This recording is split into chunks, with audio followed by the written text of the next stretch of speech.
I'm Nick Snow, watching Government for Oil and Gas Journal in Washington, D.C.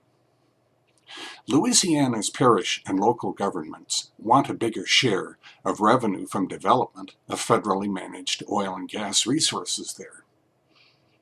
Utah officials simply would like more energy developed in their state. Officials from the two states separately delivered their messages to the U.S. Senate Energy and Natural Resources Committee at its July 22nd hearing, leveraging America's resources as a revenue generator and job creator. Other witnesses emphasized the importance of promoting and preserving recreation and tourism opportunities. But the officials from Louisiana and Utah basically said their states and communities could benefit more if the federal government quit standing in the way. Domestic energy production is a major component of the economy in Lafourche Parish, said its president, Charlotte Randolph, who also testified on behalf of the National Association of Counties. It directly and indirectly generates tens of thousands of jobs, which in turn generate millions of dollars to our local community and state. Some $2.8 billion came to the federal government from the sale in 2013 of oil and gas leases in waters off Louisiana's coast, she noted in her written statement.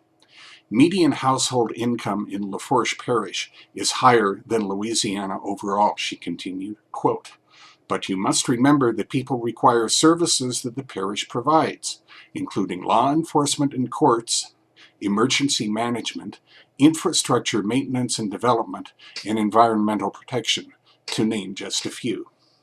It is critical that the federal government share natural resource development revenue proportionally with the counties that support and are affected by that development, as they are responsible for the needs of the citizens they serve, Randolph maintained.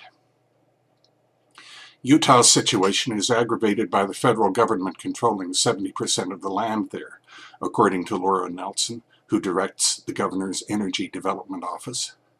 Utah is willing and has proven itself to be able to manage its resources effectively, but we remain subject to arcane federal regulatory processes that hinder our natural, environmentally responsible economic growth, she said in her written testimony.